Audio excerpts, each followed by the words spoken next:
आज हम लोग जानेंगे कि साइन 45 का मान 1/√2 क्यों होता है। आप लोगों ने याद किया होगा कि साइन 45 का मान 1/√2 होता है। तो आज हम लोग देखते हैं कि यह कैसे मान आता है। इसके लिए सबसे पहले हम लोग एक समकोण त्रिभुज बनाते हैं।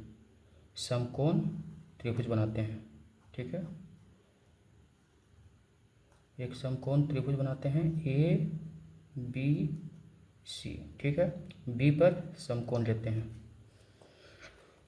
चूँकि हम लोग 45 का मान निकालते हैं तो थीटा का मानते हैं 45, क्योंकि हम लोग को साइन 45 का मान निकालना है। तो यहाँ पे मान लेंगे 45 डिग्री। तो कोण ए का मान हो गया 45, क्योंकि हम लोग 45 का मान निकालना चाह रहे हैं। अब देखते हैं कि किसी भी त्रिभुज का तीनों कोणों का योग 180 डिग्री होता है। तो यहाँ पे देखेंगे कि 90, 45, तो कोण सी भी 45 डिग्री हो जाएगा, ठीक है। तो इसका मतलब हो गया कि कोण ए बराबर कोण सी हो गया। दोनों 45 डिग्री हो गया। कोण ए बराबर कोण सी। हम लोग क्लास 9th में एक थ्योरम पढ़े थे।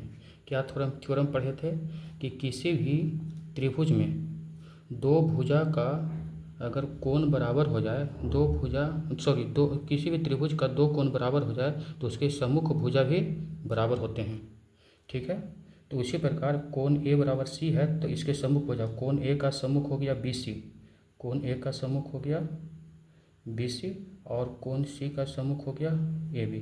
यह दोनों भुजा बराबर हो गए, ठीक है। मान लेते हैं दोनों भुजा को ए यूनिट मान लेते हैं, ए मान लिए, यानी ई भी ए। अब पाइथागोरस थ्योरम से हम लोग AC का मान निकालते हैं। तो AC का मान निकालने के लिए क्या करेंगे, लंब बटा लंब का स्क्वायर और आधार का स्क्वायर करेंगे, यानी AB का स्क्वायर प्लस BC का स्क्वायर। दोनों ए है, ए स्क्वायर प्लस ए स्क्वायर क्या आ जाएगा, √2a²। यहाँ से मान आ गया √2a, ठीक है। तो यहाँ से कर्ण का मान √2a आ गया, ठीक है। तब हम लोग यहाँ से निकालते हैं जो हमारा उद्देश्य है। उद्देश्य हमारा क्या है, साइन 45 का मान निकालना। तो साइन फार्मूला क्या होता है, परपेंडिकुलर बटा हाइपोटेनस। तो यहाँ पे देख सकते हैं परपेंडिकुलर क्या हो गया BC और हाइपोटेनस क्या हो गया AC। तो BC का मान कितना है A और AC का मान कितना हो गया √2a। तो यहाँ से कट गया। तो यहाँ पे आप देख सकते हैं कितना ही आसानी से हमने साइन 45 का मान निकाल लिए हैं। अगर आप चाहते हैं कि हम cos 45 का ही मान निकालें, cos 45 का मान निकालें, तो आप यहाँ पे cos 45 का ही मान निकाल सकते हैं। उसके लिए क्या करना होगा, बेस बटा हाइपोटेनस, ठीक है। बेस बटा हाइपोटेनस हो गया। तो बेस यहाँ पे कितना हो जाएगा, परपेंडिकुलर हो गया, लंब हो गया, ये हो गया। तो यहाँ से A हो जाएगा, ठीक है, A हो गया। और हाइपोटेनस कितना हो गया √2a।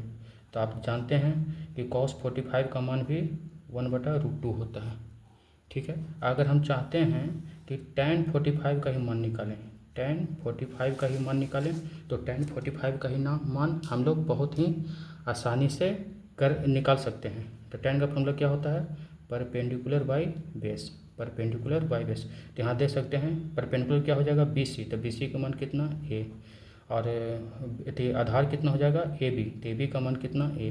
तो A से A कट गया 1। तो यहाँ पे आप देख सकते हैं tan 45 का मान 1 आ गया।